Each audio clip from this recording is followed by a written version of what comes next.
Good afternoon, and welcome to ICTS and to this panel discussion celebrating the 100 years of gravitational waves. And this is organized, as most of the people know, is as part of a conference called the Future of Gravitational-Wave Astronomy. So I think that we have a good reason to celebrate the 100 years of gravitational waves because, as you know, there has been a discovery of gravitational waves exactly 100 years after Einstein's prediction. So it's a pretty good reason to celebrate the 100 years of gravitational waves. And the idea of this discussion is to trace back the history of the evolution of the ideas in terms of the theory, experiment, and the data analysis technique that are used to make this discovery. And we have three distinguished panelists, Bala R Iyer, who is a Simons visiting professor at ICTS, who is one of the pioneers of the post-Newtonian approximation techniques that are used to model theoretical modeling of astrophysical sources of gravitational waves. And he's also the chairperson of the INDIGO consortium, the Indian Consortium of Gravitational Wave Physicists.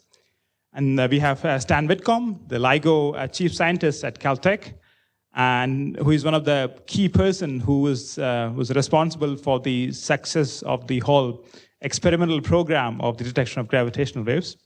And we have B. Sathyaprakash, professor of physics and astronomy at the Cardiff University in the UK, who is another key person who is responsible for developing the techniques that are used to detect these signals.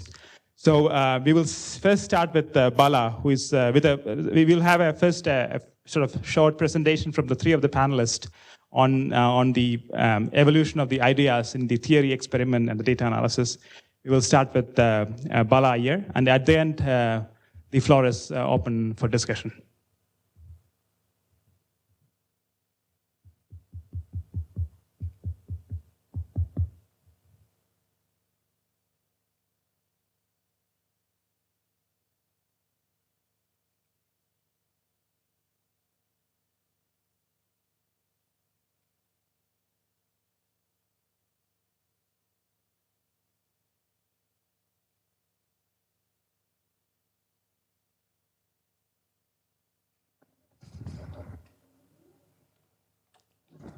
Can you hear me? The back? So welcome to this panel discussion. The brief which I've been given by Ajit is to try to share with you the illustrious history of this discovery connected to the theoretical aspects of what goes into the analysis of this particular discovery of the gravitational waves. As you all know, during the last year, you must have noticed that there was a lot of excitement because it was the centenary of the discovery of general theory of relativity in 1915 by Einstein. And as everybody knows that this particular theory is considered the epitome of mathematical elegance, conceptual depth. But what I would like to stress is it has been successful observationally. And that is what is special about this particular theory. It is not just something which is theoretically and mathematically and conceptually deep and elegant, but when it tries to describe nature, it every time seems to come up with flying colors.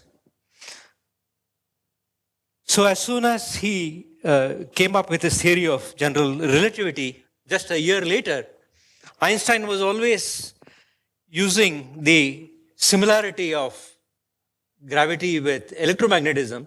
So using that, he basically said that just as you have electromagnetic waves, there should be gravitational waves. The equations of general relativity are complicated, are complex. So therefore, what he did was he linearized these equations, and from that, it's almost simple textbook material to really show wave-like solutions of this particular theory exists. There were sort of algebraic mistakes here, some conceptual mistakes, which he corrected in 1918 and came with what we call today as the quadrupole formula. That is, if you have a source which has a time-varying quadrupole moment, it should emit gravitational waves. It is interesting that even in that particular paper, again, in analogy with electromagnetism, he realized that there should be the concept of radiation reaction, radiation damping, and also the need to be careful in general theory of relativity between differences coming from using wave-like coordinates and actually a wave which carries energy.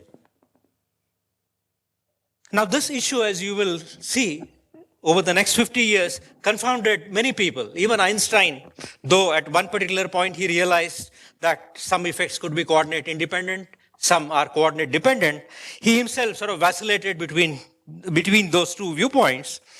And in 1922, there was an important point which was made by Eddington, who basically said that even though Einstein's derivation of a quadrupole formula is there, it really wouldn't apply to a self-gravitating system. Now, for those of you who can understand, what is the complication when you look at a self-gravitating system, why is the calculation which you do in linearized gravity not sufficient? The answer is very simple. It's basically because if you have a self-gravitating system, then if you are trying to talk about corrections in relativistic corrections at the order of v square by c square, you know that v square by c square would be also of the order of the potential of this particular system. So if you wanted to calculate something to higher orders in v square by c square, you necessarily had to take into account the nonlinearities which are existing in general theory of relativity. So technically, to deal with a problem which involves a self-gravitating system, you really had to go beyond linearized gravity. Only then you would really be doing the things consistently. And this is the reason there were times when, for example, in 1936, Einstein wrote this paper with a colleague called Rosen, where he basically writes to Sommerfeld saying that, I think that there is no possibility of gravitational waves in the full theory. Now again, if you ask, this story is a complicated, is an interesting story by itself. I don't want to dwell into it. But if you really analyze what the problem was, it was basically the problem of trying to make a distinction between singularities which are because of choice of coordinates versus actual singularities which are there in the theory. And when the referee pointed out that, well, probably Einstein has to be more careful about it, in the final version of the paper, Einstein corrected this matter and basically said, without any much explanation, that there were some mistakes which he had made in the original version, and therefore he was correcting it. So again, what it really shows is that even though Einstein talked about gravitational waves, the theoretical understanding was confounded, and this confounding was basically there in many other aspects of general relativity also. For example, people talked about the Schwarzschild singularity. So the existence of black holes, when you talked about it, the real understanding about it in general theory of relativity took many years. Again, because of the fact that when you have a singularity which is there at r equal to 2m, whether it was a physical singularity or whether it was a real coordinate singularity, this matter was clarified only somewhere in the 1960s. So the whole question is, what was the next step which took us beyond Einstein's linearized gravity?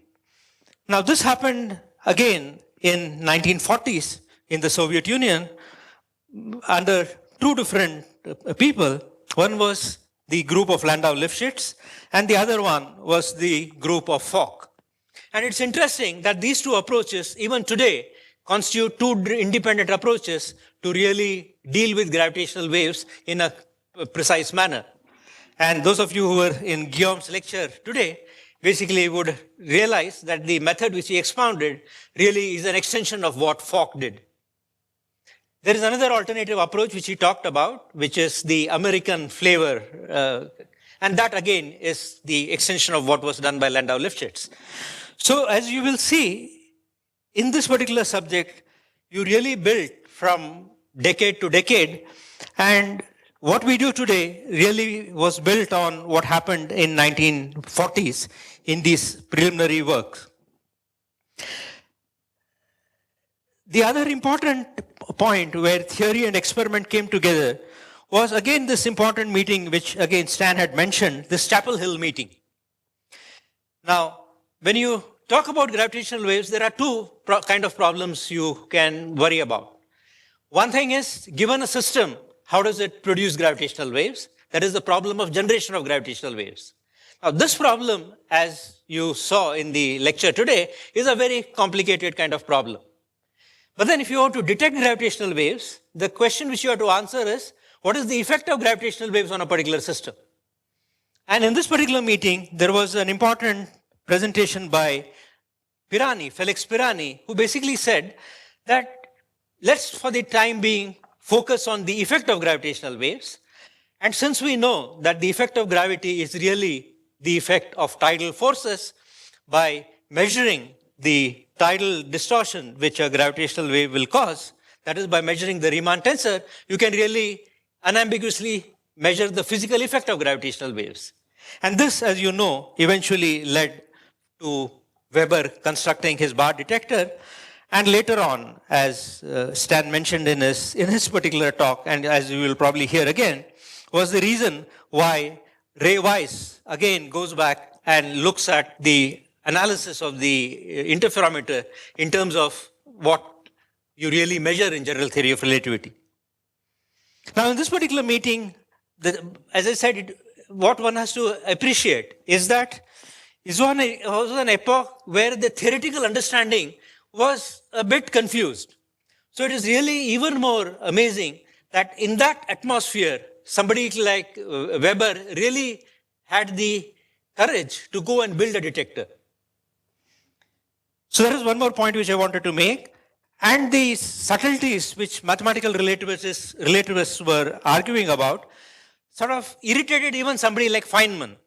Feynman is supposed to have said, don't be so careful, start thinking about things so carefully.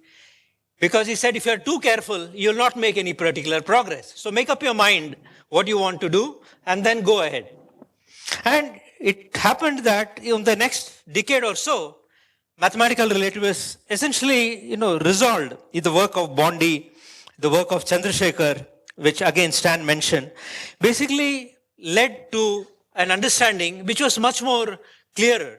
People came up with formulations of general theory of relativity in situations from which you really could prove that physical systems emitted gravitational waves, and that emission of gravitational waves would affect the energy and momentum, energy and angular momentum which the system had. And therefore, indeed, this balance which you expect should really happen. But again, you would notice that relativists always are a finicky set of people, and therefore mathematical issues play an important role in the development of this particular theory. So even in Chandrasekhar's treatment, there were the gauge which we chose had divergences at second post-Newtonian order. That means at order V4 by C4. And therefore, some mathematical relativists felt that though Chandrasekhar had claimed that the proof was complete, it was not really satisfactory enough. It turns out that Chandrasekhar was very unhappy with this particular criticism, and it's no sort of surprise that usually Chandrasekhar used to write a book when he finished a body of work. It's only on his post-Newtonian work he never wrote a book, because he probably seemed to have been very sensitive to this criticism which were made by mathematical relativists. But people like Kip Thorne felt that they had the physicist's intuition that whatever was mathematically lacking still was physically a correct theory. So physicists, at a physicist level, you are happy with the progress, but mathematical relativists had concerns. Now, if you really ask, what kind of results were there at this particular time, you would find that there were all kinds of results. There were results which basically showed that if a system emitted gravitational waves, instead of its energy decreasing, the energy would increase. There were results which proved that the system did not emit radiation. And if you really ask, where can the problems be? Why are you getting this variety of results? You can trace it to the fact that when you are dealing with a radiation problem, issues of boundary conditions become very important. And when you're trying to talk about boundary conditions which you have to impose, for example, no incoming radiation condition, you have to be very careful because it's a condition which you can put only at the far off region. If you try to put it in the near zone, where you cannot distinguish between radiation and the near field, you could sort of make mistakes. So there were technical progress which was sort of needed, and therefore there was a lot of confusion. And this confusion really was changed by a physical discovery, and that was the discovery of the binary pulsar, about which all of us know. And we have been hearing about that as being a landmark, a watershed event.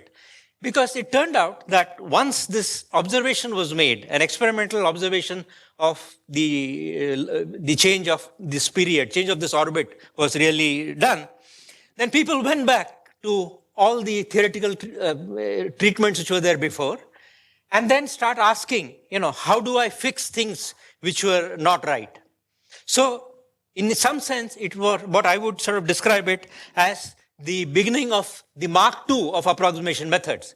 You looked at the approximation methods which were there, developed earlier, you looked at it more critically, and in groups which did independent analysis. For example, there was work by Damour and Derville, there was work by Cliff-Will, there was work by Grischuk and Kopeikin, there was work by Schaefer. Different groups tried to look at this particular problem. They had their own approximation methods, and finally they could really show that whatever was seen in the binary pulsar was rigorously derivable from Einstein's equations without any technical problems which were there. But also, I would like to sort of emphasize, and this is something which Thibaut Damour always emphasizes, one has to keep in mind that sometimes one believes that the binary pulsar, one is just doing an energy balance. One has to keep in mind that while that is correct, what one really can do, and what was done at that particular point, was really to iterate Einstein's equations to 2.5 p an order. And you see that there is a reaction terms at 2.5 p an order, basically because of the fact that the solution is a retarded solution. You really don't have to do energy balance or anything like that. You really work out the equation of motion, including the radiation reaction order, and then you find that is what happened. So if you really look at it at the level of a field theory, you basically have to do the field theory calculations up to certain orders of nonlinearity so that the radiation reaction order is also sort of there. And when you do that, you do find that indeed, beyond the conservative terms, at V5 by C5, there is going to be a reactive term in the acceleration. So this is one important point. And again, as Stan emphasized, therefore, already with the binary pulsar, we really see that gravitation radiation is something which the theory unambiguously predicts. And then, as I said, we come to the present discovery, what happened after that. So again, there is you will see in the other talks that gravitation radiation, once binary pulsar confirmed the existence of gravitation radiation, it was also the epoch when LIGO was sort of funded. And then the whole question was, does the theory, the existence of the theory up to the level at which it was verified by the binary pulsar, adequate to really do the data analysis which would be coming when LIGO turned on? Now, as we all know, the sources for LIGO are systems which are like the binary pulsar, but when they are almost about to merge.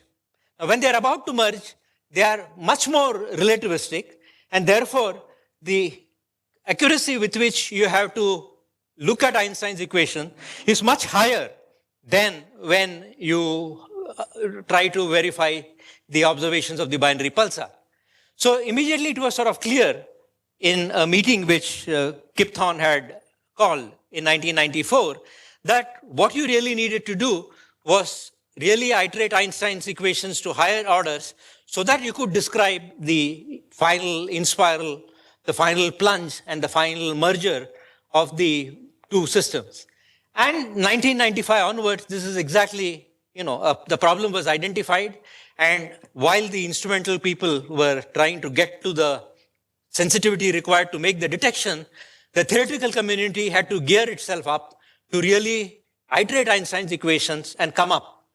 And what you heard in Guillaume's talk is the progress which was made over the 20 years, which happened from 1990, let's say, onwards, till about 2005, which really gave us the corrections to Newtonian gravity up to orders which are V7 by C7 beyond the leading order.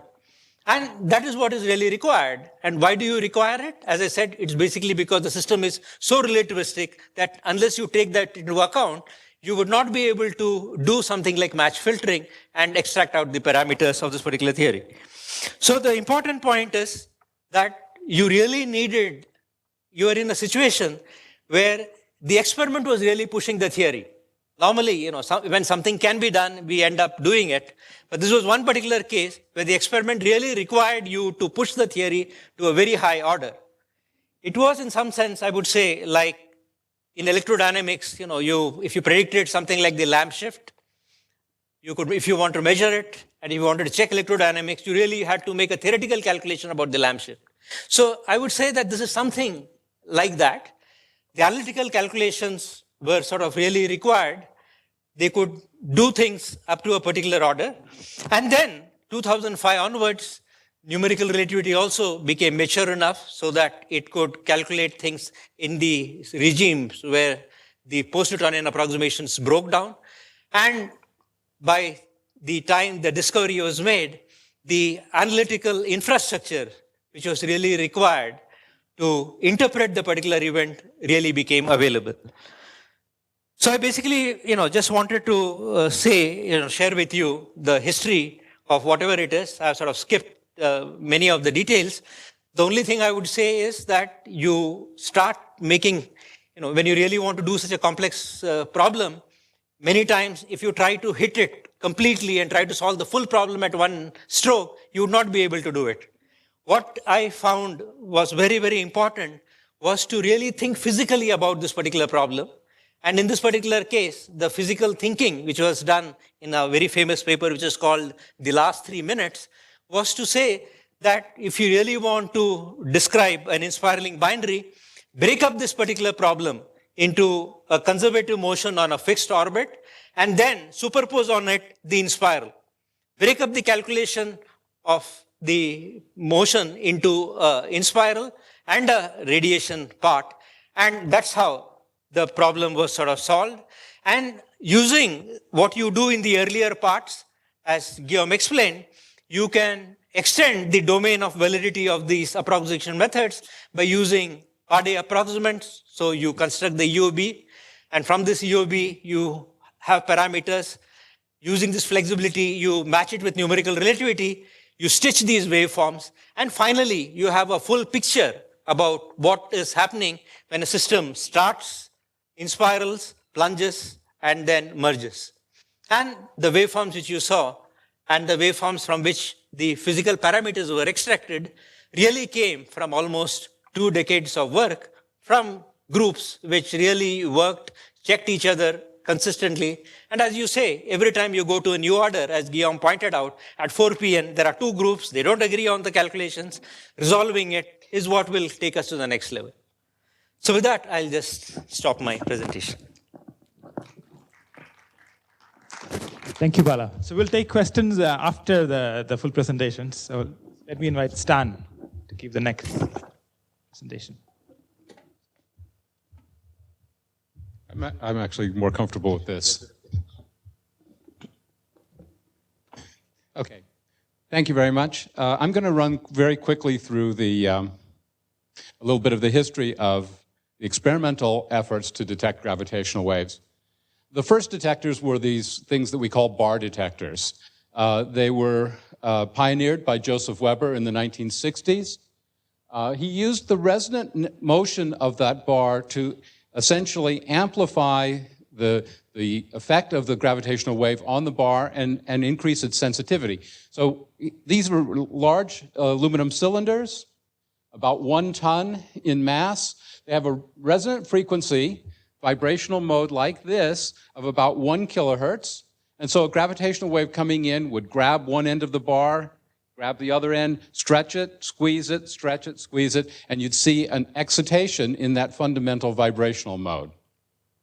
A very clever idea. He worked relatively in obscurity to build first 2 detectors, one at his home university in University of Maryland, second one at Argonne National Laboratory, about 1,000 miles away. And then in 1969, he published the first paper claiming a detection of gravitational waves. That was quite a stir in the physics community. At least 19 other bar detectors were built in the subsequent years. They were at least in 8 other countries that I could count. They were built, used in searches trying to confirm Joe Weber's result, and unfortunately, no one was able to confirm those results. That second generation of bar detectors really triggered a lot of interest in gravitational waves, not only in the experimental side, but also on the theoretical side, looking for the kinds of sources that might produce gravitational waves. So that was actually the trigger that's led to a lot of the astrophysical studies of what might produce strong gravitational waves. The path toward making more sensitive detectors, which is what everybody wanted to do, Joe Weber's detections were just kind of at the margins. Everyone wanted to build a more sensitive detector. The direction for doing that led to cooling the bars, to going to cryogenic temperatures. That became the main path for the subsequent detectors. There's a tremendous debt that we all in this experimental community owe to this bar community. We sometimes forget about it because they weren't using lasers and that sort of fancy technology. But they, in fact, recognized the role of thermal noise, of quantum noise, back action, and those kinds of things, of seismic noise and acoustic noise as fundamental noise sources that needed to be dealt with. They also provided a lot of the operational issues, the recognition of those, the need for the detectors to be on a very high fraction of the time, the need for a network to confirm results. So there was a lot that we owe to that community. A lot of people ask, so who invented interferometric detectors? And the answer is that they were kind of invented all over the place independently. There was at least one early Gedanken experiment by Pirani in 1956. Now, remember that this predates the laser by 4 years, so this wasn't really a laser interferometer proposal because we didn't have lasers at the time. But it cited in what I call Ray Weiss's RLE paper. I'll come back. I don't like to use acronyms like RLE, but this is such a fundamental paper that I just can't do it any other way. I'll come back and talk a little bit more about that. I don't know how Ray discovered this. A typical physicist, experimental physicist in the in the 1970s at MIT wasn't reading the Acta Physica Polonica every week. But so the thing that's often cited as the first proposal is this paper by Gerstenstein and Postovoit in 1962. It was published in Russian. It wasn't recognized widely in the West. It's not cited in Ray Weiss's paper. He didn't know about it until later, but Brzezinski did notice it in 1966 and published about it. The paper that really most of us trace back to the beginning of the real efforts to create gravitational wave interferometers, detectors, is this paper that I call Ray's RLE paper. That's Ray Weiss, and it's the Research Lab for Electronics, which is where he published this. It was in their proceedings. And he published that paper in 1972, but he had started work on this problem while teaching a course several years before. And Ray, in that paper, cites that there was an independent guy from NASA, so I think he was up at MIT taking some classes, and that he'd come to Ray independently and said, gee, I have this idea about how we could detect gravitational waves. So again, Chapman, I think, independently invented laser interferometry. The Ray's RLE paper It's published in this thing called the Quarterly Reports of the Research Lab of Electronics at MIT. It's probably the report that you write to your funding agency every quarter to say what it is you've been doing. But it was a masterpiece of prescience. He outlined in this, he did a first detailed noise analysis, outlined almost all of the important noise sources that we have to deal with: shot noise, radiation pressure noise, thermal noise, did calculations of them. You see here this sketch that shows, the fundamentals of the interferometer. It even has feedback loops to hold everything in position. It's really a masterpiece of work. But the key element in this is this one word: broadband. The real advantage, and I think some of us forget about this when we're thinking about how much more sensitive the laser interferometers have become than the bar detectors, the real advance of the interferometers is their broadband nature. The bar detectors that preceded them typically had a bandwidth of 1 hertz, and if you worked really hard, 10 hertz. You can imagine what this event that we just detected would look like if we had a detector which only had a bandwidth of 1 hertz, and we saw just the amount of energy flipping up there within that 1 hertz bandwidth. Even if it were sensitive enough to detect it, we would have learned almost nothing about it. It's the broadband nature of the interferometers that I think really makes them the exciting tool that they are for astronomy. The first prototype wasn't done at MIT. The first prototype was actually done by one of Weber's students at the Hughes Research Lab. Robert Forward was a student of Weber's, got his PhD, went to Hughes Research Lab. They had a lot of freedom to do different things. And in talking to Weber, he points, this is out of the paper, he says that he was talking to Weber on the phone, and Weber had suggested using interferometers back in 1964. Yet another independent invention of interferometry for gravitational wave detection. Forward picked this up. He got a little bit of money, and he started Forward. This paper that he wrote also acknowledges Weiss and Chapman, although he didn't know about their work until when he started his work. And he published his first results, first, quote, search for gravitational waves in 1978 in this paper in PhysRev. Here's a picture from that paper. It shows what a gravitational wave would look like impinging upon a detector. And notice that he's got a different picture than the one that we always show. We always talk about the gravitational wave as stretching one arm and shrinking the other one, as if it's coming straight down on the plane of the gravitational waves. Forward has chosen to bring the gravitational wave in along one arm, so that the length of this arm is unaffected by the gravitational wave, and the gravitational wave only affects the length of that arm. So he had a different concept slightly for this. Picture of what his apparatus was here. He actually did his calibration by having people listen to tapes where he recorded the audio output of his detector, and so he's got one section that talks about how he calibrated the ear to give a certain sensitivity. Those early prototypes, the one at Hughes, then led to a prototype interferometer, a 30-meter interferometer in Germany, a 10-meter interferometer at Glasgow, a prototype interferometer at MIT, and then eventually a 40-meter long prototype at Caltech. And during the years of those operating prototypes, a lot of the techniques that were eventually needed for a full-scale interferometer were developed, and that led to a set of proposals. The 1989 proposal, which led to LIGO. The proposal team there, Robbie Vogt, who doesn't get, I think, enough credit for his contributions. He had created essentially the LIGO team, brought it together, brought in engineering talent to actually make this a practical thing.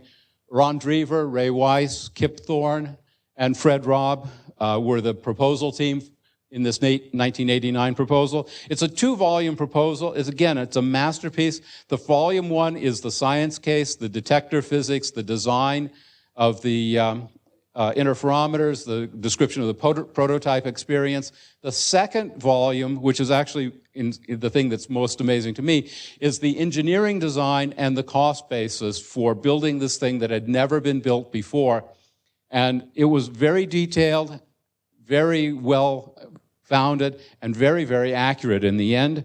The proposal included this figure showing what a LIGO detector would look like, and if you squint just a little bit, you can tell that it's an artist's conception and not a real photograph. The real photographs look very similar.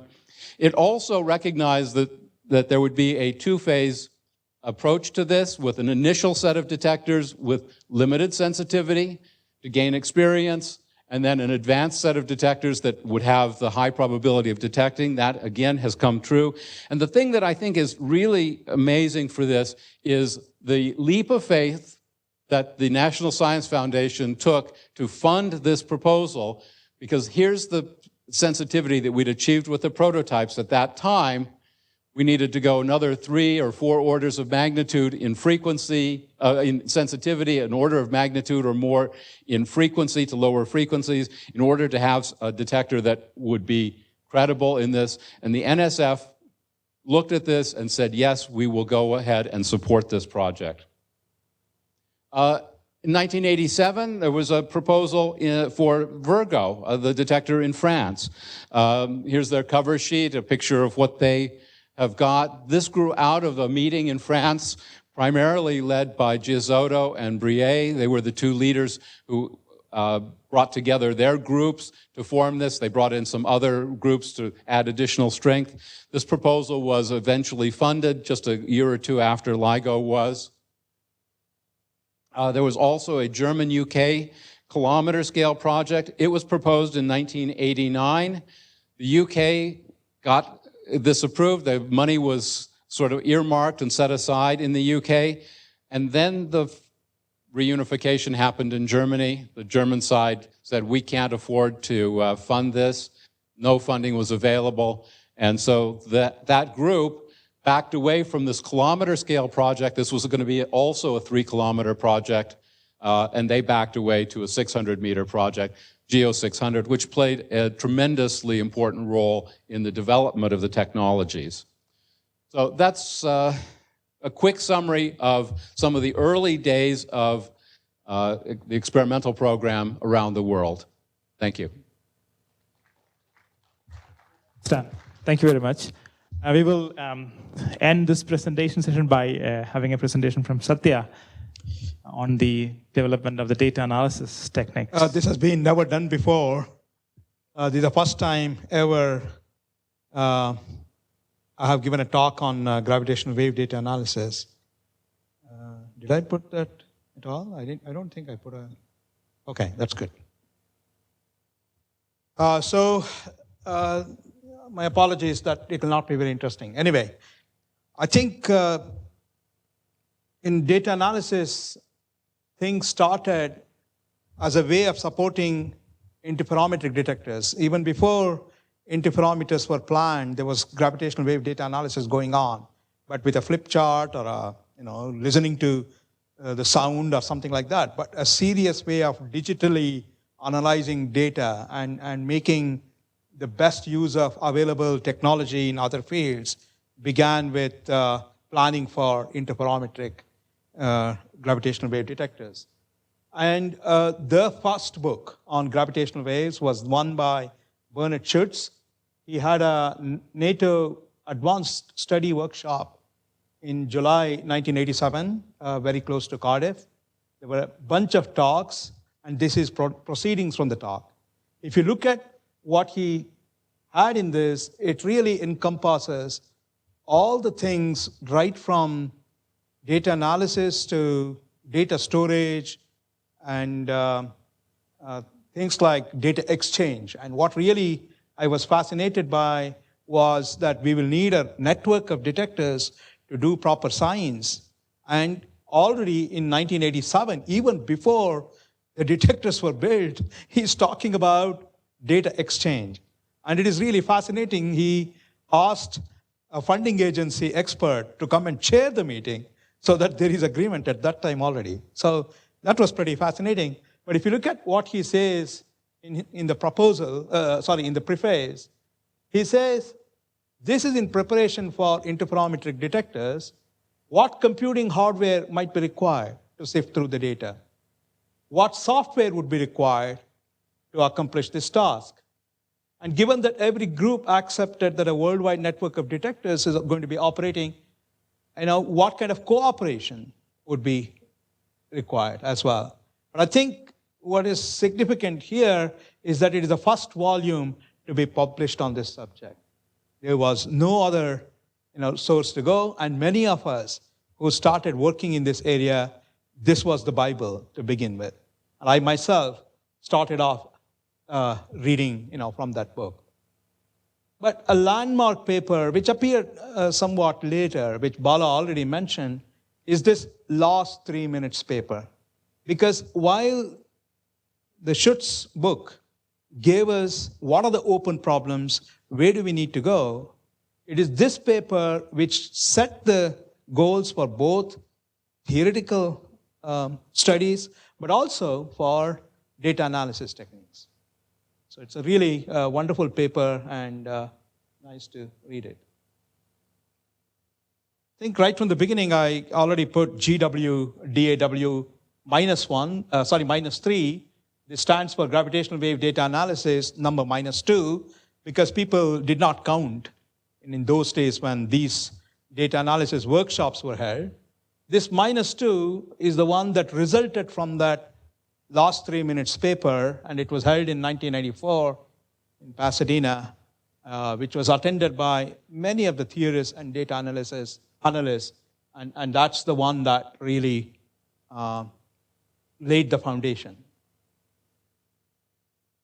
In 1994, we had the ICGC conference in India, and a week before that, we actually held a conference on gravitational wave data analysis, inviting people who were the key players at that time, and you might recognize Gabriela Gonzalez there, there's Sanjeev Dhurandhar, and very young Bala Iyer sitting out there, Luc Blanchet, David Shoemaker, Johnny Vinay, many people. I may be missing Patrick Brady.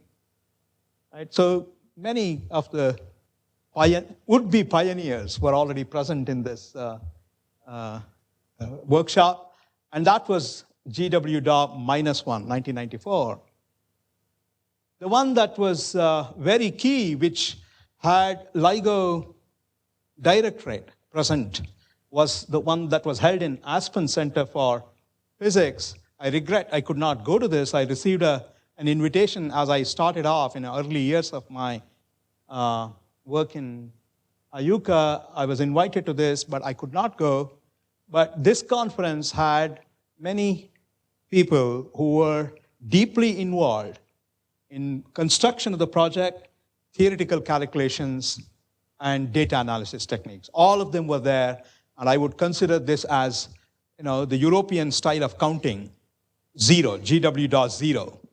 But that was still not counted. I mean, after this, there was one meeting in Penn State on gravitational wave data analysis. I don't know all the details, except again from Kurt Cutler, I received an invitation but couldn't go. But since then, gravitational wave data analysis workshops have led the community. There have been many of them. I mean, almost every year, except for a gap of 2 years, they have been held at cities across the world, and they have been extremely helpful in understanding things. But what started off the subject, I mean, I told you about the mechanism by which we conducted, but the first article that drove us was Kip Thorne's 300 Years of Gravitation article. We still today follow the many things that appeared in this article. For instance, this article was the longest article in 300 Years of Gravitation.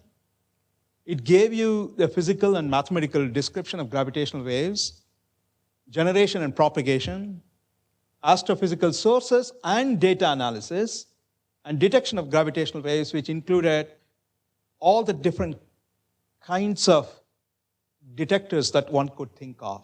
So this was a a single source that one could go to try and see what are the open problems. And it is this book which also gave us the class of sources that we talk about even today, namely binary inspirals, burst sources, continuous waves, and stochastic sources. And it is along these lines that we even today organize ourselves, as I will show you a bit later. The second set of articles were two wonderful articles by Bernard SCHUTZ in 1987 in the book that I showed you. It's slightly later than that. But in 1991, in a book that David BLAIR edited, was a fantastic treatise for finding new problems. So that is that book, Detection of Gravitational Waves. There's not a lot on data analysis here. He had two chapters, one by detection of continuous sources by Tsubono, and another by data analysis and algorithm for gravitational wave antennas. And these really dealt with mostly bar detectors. The one that dealt with interferometers was that by Bernard SCHUTZ. And it's, again, one of the longest chapters compared to, comparable to Kip Thorne's book. The first steps, as I said, after these two was a classic paper by Sam Finn on detection, measurement, and gravitational radiation. Those papers were ideas and goals and open problems, and here comes a wonderful article. And if you work in the area of gravitational waves, I suggest you go and read this paper, because even today, it's a fantastic article that one could read and appreciate. This is the first paper that set out in great detail about how we measure things with gravitational waves. And then there was a geometrical formulation of signal analysis that was simultaneously achieved with a 2-year gap, one in Ayuka by a student of Sanjeev by name Bala and application of that to choosing templates in the parameter space by Ben Owen at Caltech. And these are very critical developments in data analysis that took place. Not many more slides, I hope. I'm going to actually end with 2000, around 2000, because this slide shows the explosion of data analysis research after that, after 96, after LIGO and Virgo began construction, GEO began construction. There were loads and loads of papers, continuous wave searches by Brady, Crichton, Cutler, and SCHUTZ, a very classic paper, and also Aronofsky, Krolak, and SCHUTZ. These tackled problems on continuous wave searches, but that, to me, is still an open problem in gravitational wave data analysis. We really don't know how to search for them. But one significant development along that line, which was helped by American Physical Society, asking the LIGO scientific collaboration, are you interested in doing something for the centenary, Einstein centenary, but of course the 1905.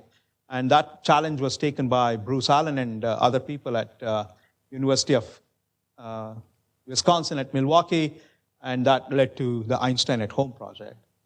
Stochastic background searches, a paper by Nelson Christensen, who was working at MIT, laid down the foundation for how to search for stochastic backgrounds using pairs of interferometers.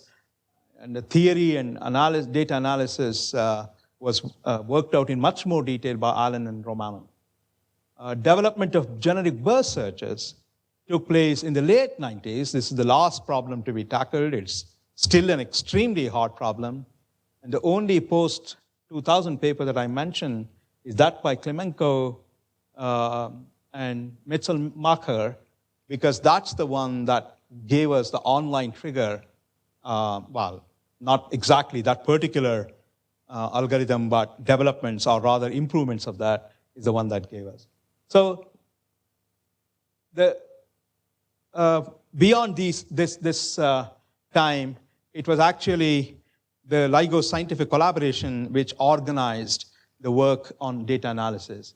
Barry Barish sets up the LIGO scientific collaboration in 1997. I'm sorry, that's wrong, 1991.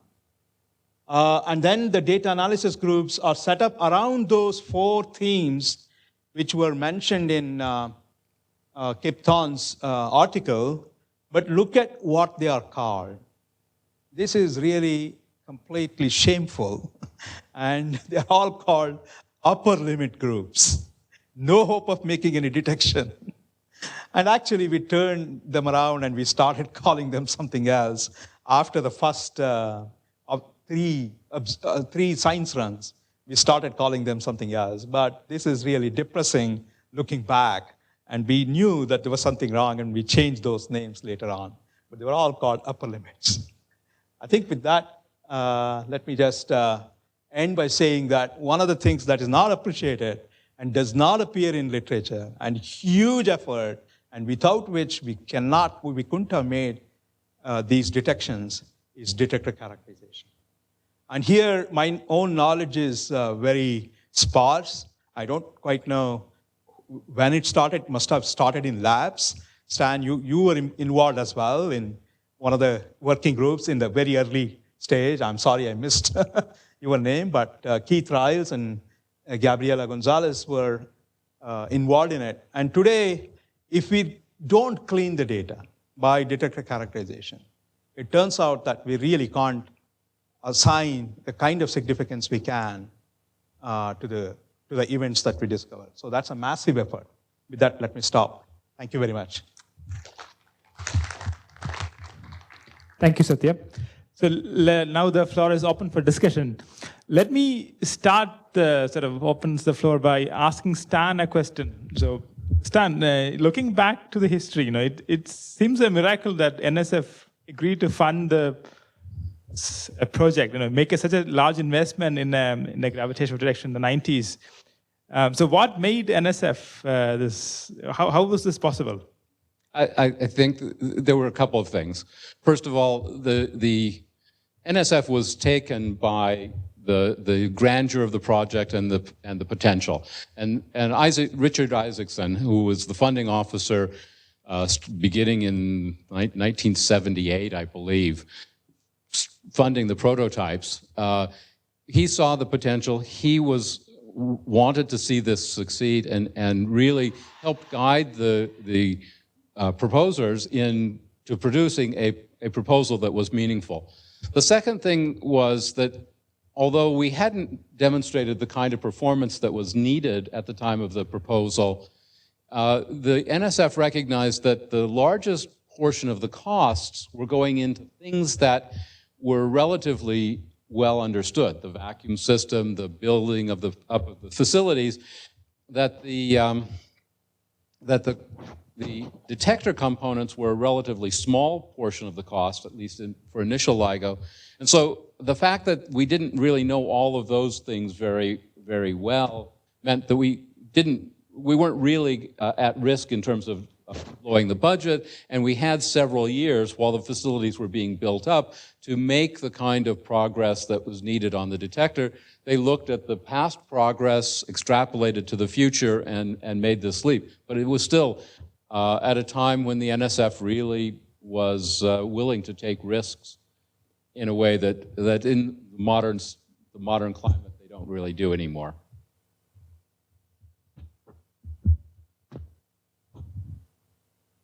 Audience.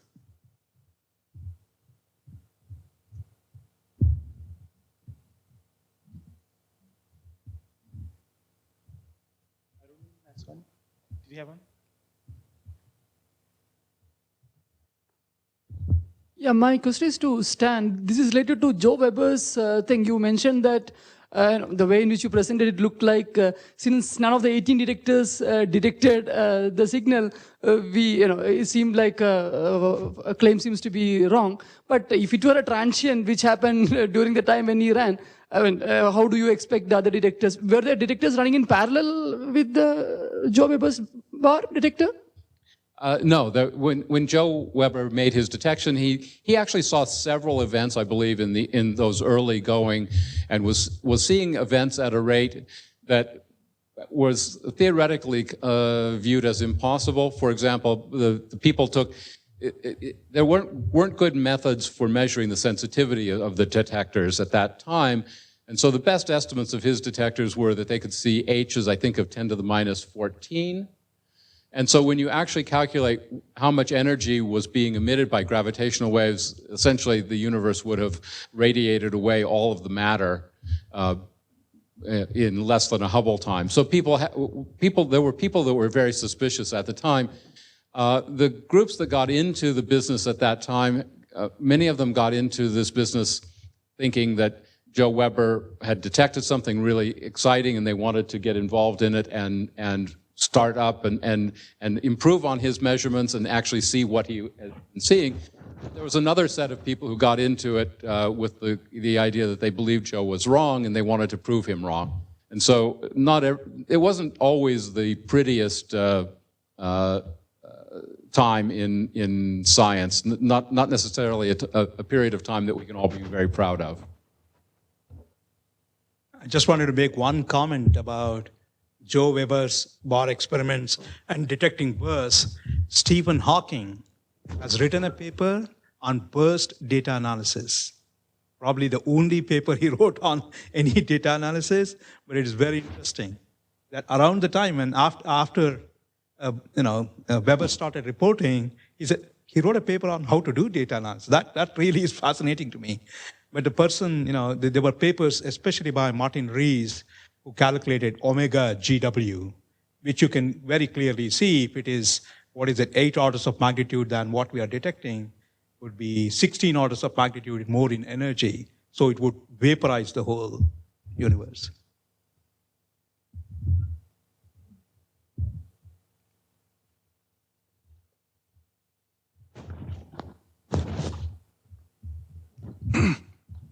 In the things that you people mentioned, I would have liked some mention of the importance of computer-based numerical relativity besides the analytical work on the post-Newtonian approximation or the ring down.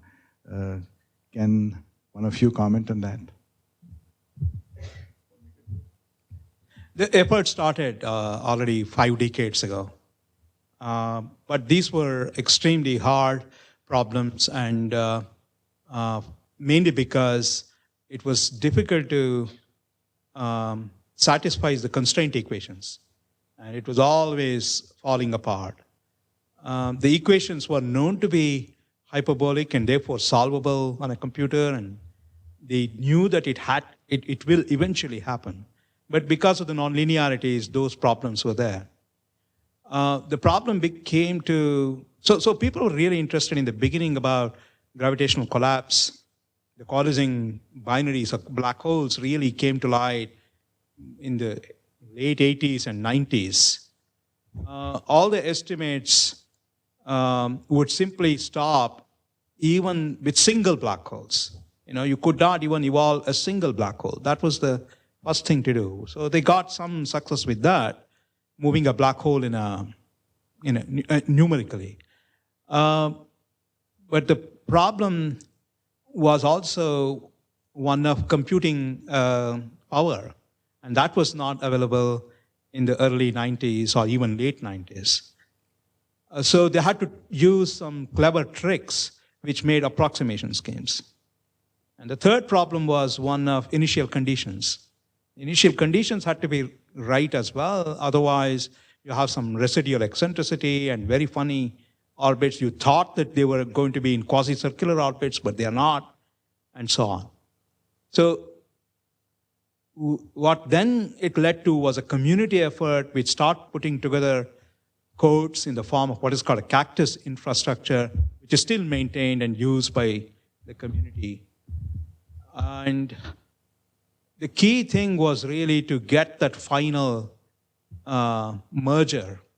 In 1999 or 98, there's something called Lazarus project, which went almost close to producing a cycle, but not beyond the merger. The computer, the codes would crash. And really, I don't quite know the technical details, but the key was to, the key to this was really provided by Franz Pretorius in 2006, was the first successful numerical simulations of in-spiral merger and ring down. But what we don't appreciate also is the analytical effort. The post-Newtonian theory stops at somewhere when the energy derivative becomes zero. You can't evolve things after that. The post-Newtonian theory becomes zero. It's something like the last stable orbit. But this was extended by Thibaut Damour and Alessandra Bonanno, very close to the light ring. And they said beyond that, there is nothing but quasi-normal mode ring down. And by, I would call it phenomenological attachment of the end of the in-spiral to the ring down, they came up with this analytical model, which has been super successful. But it is what also happened after numerical relativity simulations was people started looking at, can we describe this by using phenomenological methods instead of using, physically motivated one. And that is the driver today. Ajit was involved as a pioneer in this area, and that is the driver today because that is what we use to make measurement of the physical parameters of the system today. I don't know whether I answered your question.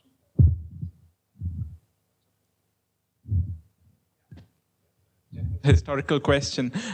When did people start thinking of a shift from merely checking Einstein's predictions to thinking of it more actively as an astronomical? Was it after the binary pulsar discoveries that people, or was it something that happened very gradually? I did ask you, why was it called an observatory? Because it was supposed to be a physics experiment. Maybe you can. The idea of using these as a tool for astronomy goes back. I think the real pioneer for that was Kip Thorne, who was really the leader of that effort, the cheerleader of using gravitational waves as a tool for astronomy.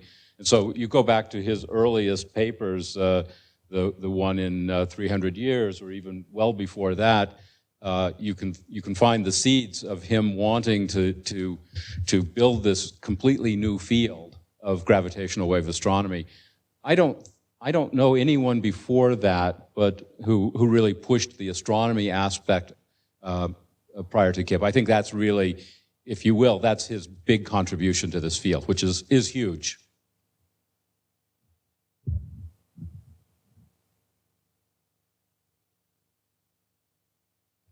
I can just add one thing. The point is that the binary, when you look at the discovery of the binary pulsar, right, and the Nobel citation for that, it basically says, discovery of a system which would allow for tests of gravity.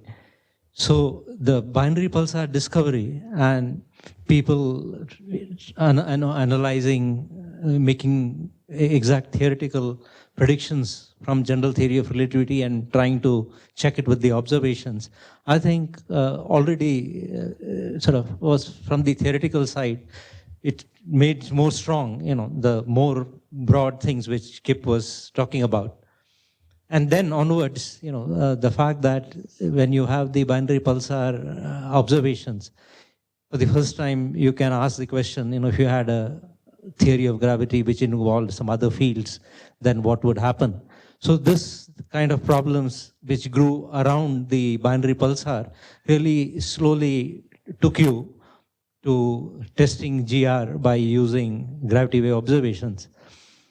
And that same thing was actually pushed when you talked about observations of gravitational waves by LIGO in some work with Luc Blanchet and Sathyaprakash did. They basically said that, well, there is a particular coefficient at 1.5 pn which comes from the tail. It's a beautiful coefficient, 4 pi. So my collaborator always says, this is a physical way to calculate pi. Measure pi. Measure pi. Hello, sir.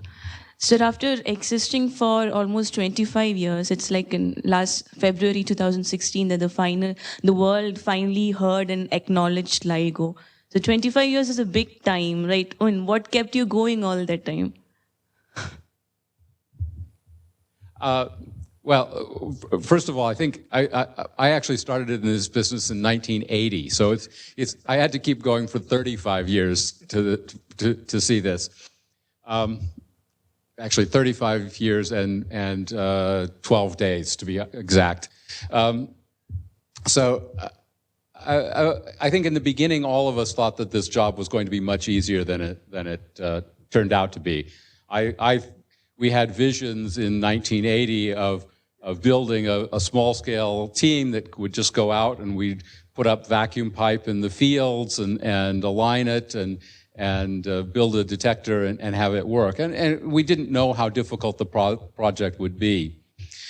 So in the beginning, we got started simply because we just didn't know enough. But then what happens is you start to enjoy the work that you're doing. Every time you have a little success in the lab, you can celebrate that with your friends. You build up a community, and that helps sustain you during those times when things are not going well. And you have to love the work that you're doing. As much as anything, you have to really enjoy the work you're doing, the people you're doing it with, because you can't be driven by that thing that's way out there on a day-to-day basis. That can sustain you over years, but on a day-to-day basis, the thing that draws you back is the enjoyment of the work.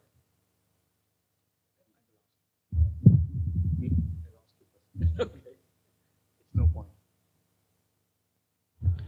Can you comment on, whether deviations from general relativity will be detected through gravitational waves? Say it again. About deviations from GR. Yeah.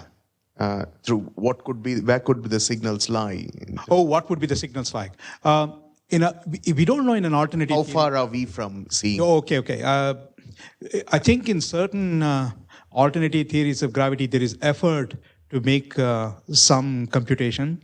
Mostly people have so far looked at what are the qualitative differences. For instance, in certain theories of gravity, you could have more than two polarizations. So if you can detect signature of any polarization other than H plus and H cross, that could immediately start to question general relativity. Or some birefringence, way different polarizations propagate. Or make the assumption that general relativity is correct and test for it by introducing free parameters in the theory.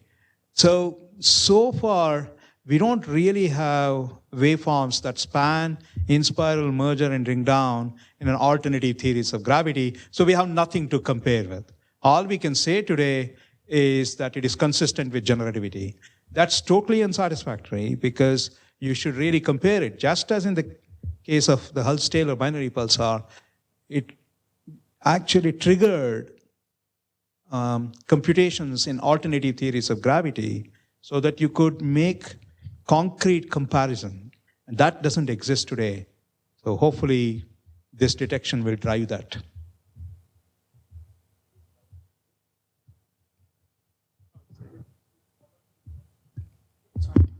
Yeah. So when you started working on gravitational waves, when did you think that there will be a detection? 5 years from now.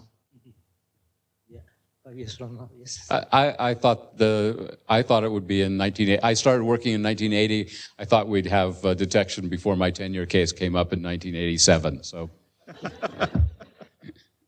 it didn't work out quite that way.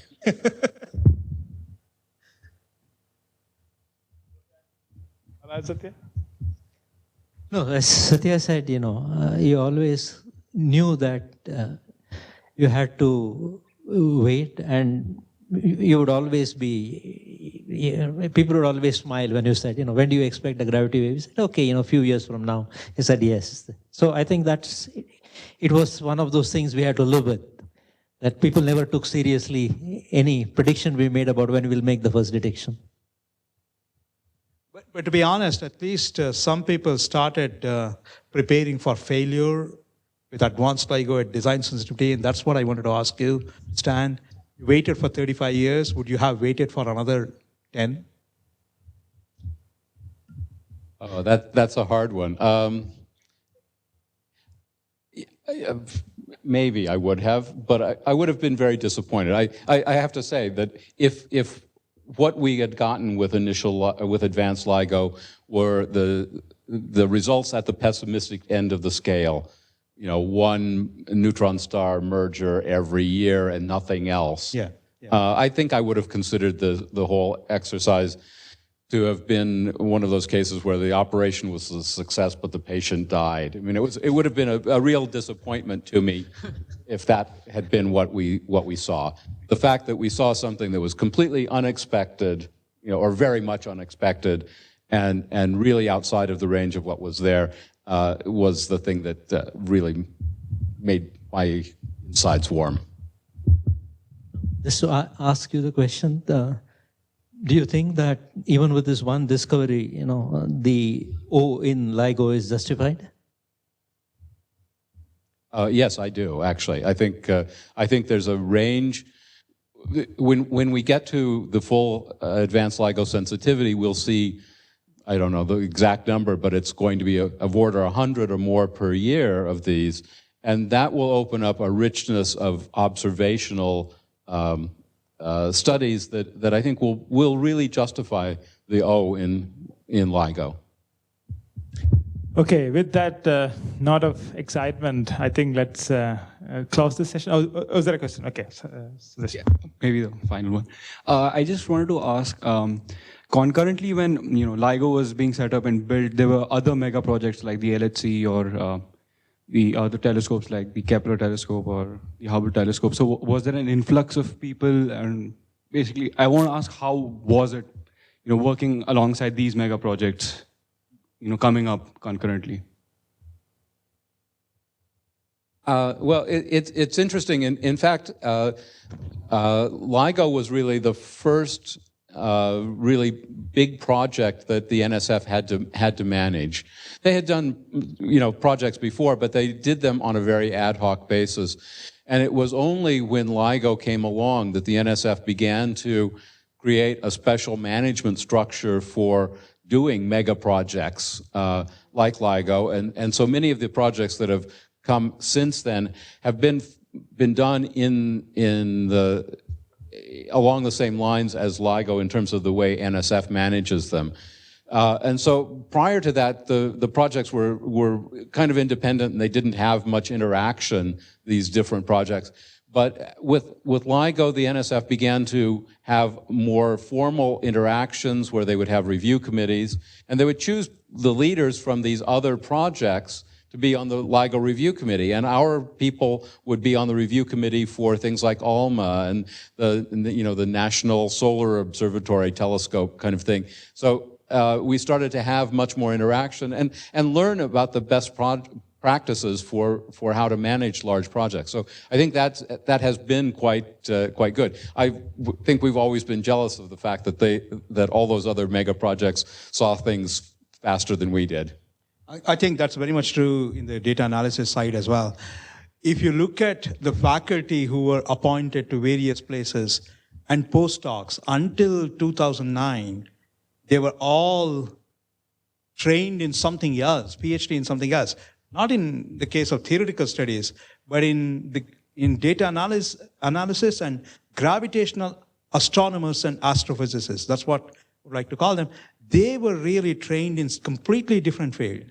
It may be quantum field theory or even quantum gravity. Many of our Azteca students are now faculty in various institutes.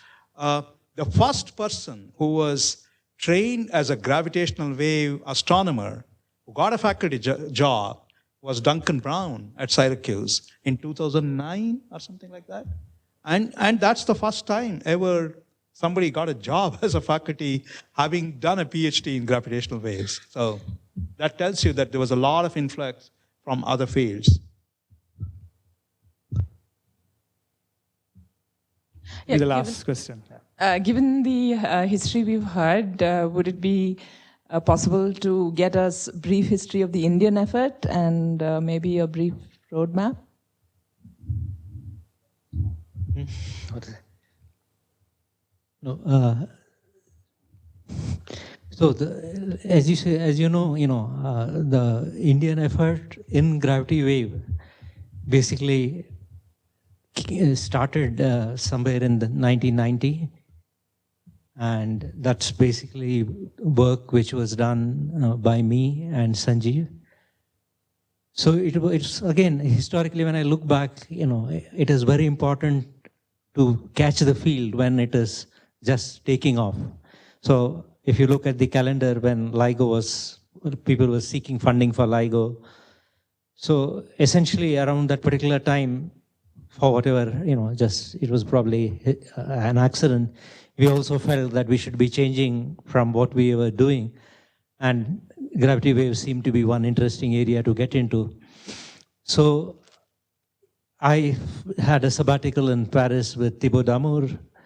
Sanjeev worked with Bernard for, again, a few months, again, for something like a sabbatical. And then we started coming back and working on specific areas related to gravitational waves. I've on source modeling and Sanjeev on data analysis. And most of the people who are currently doing gravity waves in India started as students from our group or postdocs in our group. So in a sense, we are very fortunate that that set of people who were trained and had the good postdoc experience abroad have come back and other leaders in the gravity wave community. So the fact that we had almost 20 years of work in area which was outside gravity wave experiment, but still related to gravitational waves. And it is the cooperative nature of this area field that even though we were isolated here, we're really part of that community. Essentially, Sanjeev has almost collaborated with every gravity wave group in the world, including bar detectors. Students from my group, had postdoc experience in good groups. So I think that definitely helped. And what happened really was that somewhere in 2007, Rana got us into trouble because he said that it's not sufficient to do data analysis and theoretical modeling. India should have its own detector. And then he had, of course, as usual, ideas of trying to jumpstart an activity. And one of his proposals was, initial LIGO was going to be decommissioned. So he said, why don't you just get some of those things and immediately start building a detector. It may not have low frequency sensitivity, but maybe it'll have high frequency sensitivity. We did take it seriously. In fact, I did organize a meeting where we got a group of people to really see, whether we would be able to pull it off. And then the study of that was that we would not be able to do that because we would not be able to attract enough people if the detector was not like the advanced detector. So essentially then the dream to have an Indian detector did start. And because we were already interacting with the community, as I said, we basically said that since there was this global network which was going to be the key to doing astronomy, maybe we should try to see how to help the gravity wave community extend the network. And incidentally, because of the fact that the Australians were trying to have their own detector, and we had historically relationships with the Australian group, we started interacting with them and said that, well, if they would build a detector, maybe we would participate in that particular detector. This was almost around 2008, 2009. And the Indigo Consortium was really formed to really explore, do we do the Rana thing, the Indigo detector by ourselves, or do we participate in LIGO Australia? So essentially, we started thinking more seriously about how to do that. And at that particular point, it was very clear that we really had to make it a national effort. No single institute would be able to pull it off. So we really brought together the expertise which was there in various institutes. And in pursuing LIGO Australia, the Australian detector, the LIGO Australia project really came up because LIGO wanted to move one of its detectors to Australia. So since we were already talking to them, we became part of that particular effort. And when that effort fell through in 2011, we were asked whether we would be willing to host the detector, and that's how eventually LIGO India happened. So again, what I see from there is that at that particular point, the assessment which we made, that since the first generation detectors have achieved their design sensitivity, this was an important epoch, and 5-6 years from then would be too late to get that, to start an experimental activity. We tried to work towards getting the detector on somewhere in 2012, etc. But of course, the process turned to be much longer than before. But I'm happy that an event a billion years ago finally gave us the approval. So there you are. Okay, I guess with this happy note, let's conclude this session. And let's thank the panelists for their time. And thank you all for participating in this discussion.